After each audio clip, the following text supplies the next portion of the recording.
इस महान कार्यक्रम के आयोजक गण, आगंतुक अतिथिगण एवं धर्म प्रेमी सज्जनों,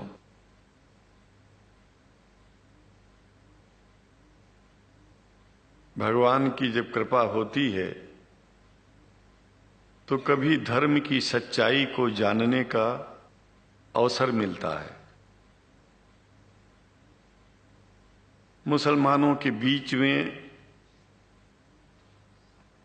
लगातार कई वर्षों से हम जा रहे हैं और भारतवर्ष में एक नई प्रथा का प्रारंभ किया मैंने कि जब जगत गुरु शंकराचार्य भी मुसलमानों के बीच में जाकर के उनके प्रेम को समझ सके और इस्लाम की सच्चाई को जान करके इस्लाम को सारी दुनिया में एक इंसानियत का सबसे बड़ा पाठ सिखाने वाला धर्म मानने के लिए लोगों को समझावे।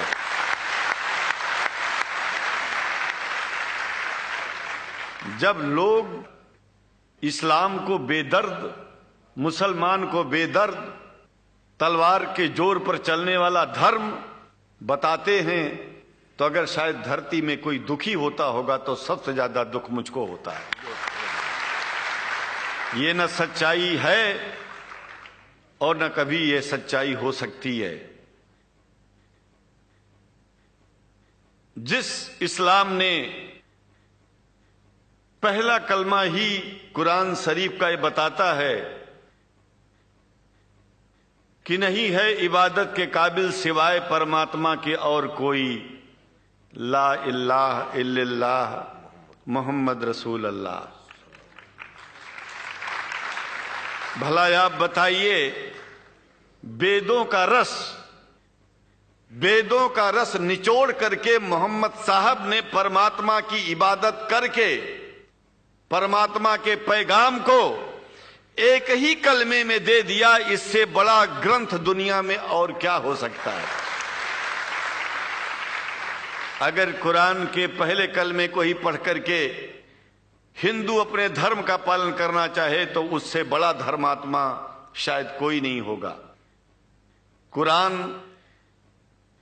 को हमने गहराइयों में जा करके तो नहीं अनुभव किया, लेकिन कुरान के मानने वालों के हृदय की गहराइयों में जाके देखा कि अगर इस्लाम को पूरी दुनिया अगर स्वीकार कर ले तो इसमें कोई बुराई नहीं है। इस्लाम परमात्मा के द्वारा बताया गया सिद्धांत है। इस्लाम किसी व्यक्ति का अपना नियम नहीं है, अपना सिद्धांत नहीं है।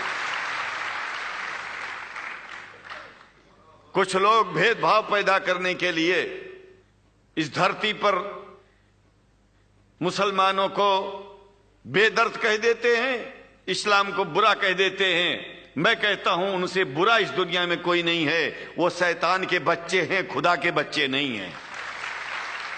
क्योंकि जहां तक मेरी अपनी पहुंच है, हमने वेदों को पढ़ा, पुराण को पढ़ा, शास्त्रों को, हिंदू धर्म ग्रंथों को पढ़ा। उसके बाद में मुसलमानों के बीच में जाना शुरू किया। हमने मुसलमानों से हाथ मिलाया तो हमारा विरोध किया गया। ये अंडा खाने वालों से हाथ मिलाते हैं, शंकराचार्य कैसे हैं? अरे हमने कहा कि तुम्हारी समझ में नहीं आ रहा है। वो 5 बार इबादत कर लेते हैं खुदा की, तुम घास खाते हो और एक बार भी इबादत नहीं करते हो, तो तुमसे बड़ा अधर्मी दुनिया में कौन है? तुम अपने अधर्म को देखो।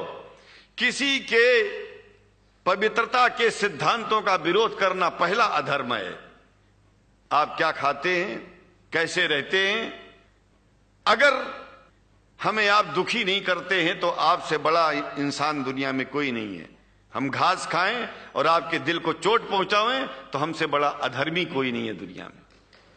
कहने का तात्पर्य सिर्फ एक है कि मैंने ये अनुभव किया है कि ये मैं एक बात जो मैंने देखा है, आप लोगों से जो प्रेम मुझे मिलता है, लोग पूछते हैं कि आप मुसलमानों में क्यों जाते हो, आप तो शंकराचार्य हो।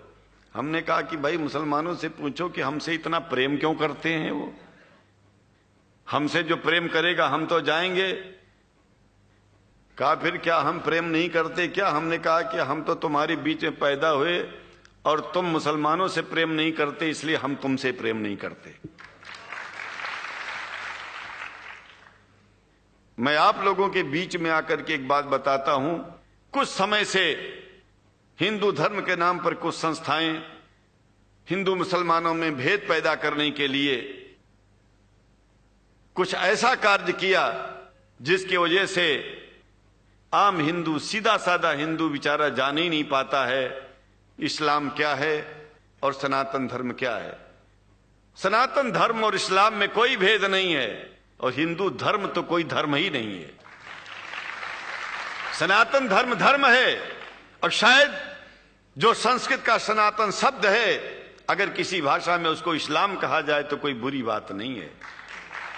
इस्लाम और सनातन में कोई भेद नहीं है, क्योंकि परमात्मा एक है, परमात्मा सबका है।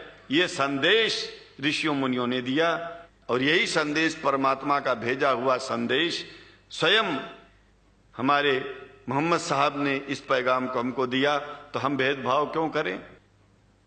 यहां पर भारत का मुसलमान, एक बात बिल्कुल मैं स्पष्ट बता रहा हूं आपसे, अगर भारत का मुसलमान सो गया तो भारत सो जाएगा। इसलिए भारत को जगाना है तो मुसलमानों को जागते रहना पड़ेगा। भारत जाग जाएगा, पूरी दुनिया जाग जाएगी। यह भी मैं जानता हूं कि भारत के सच्चे हिंदुओं को, जो सच्चे सनातन धर्मी हैं, उनको मुसलमानों से प्रेम चाहिए, उनको मुसलमानों से भेद नहीं चाहिए।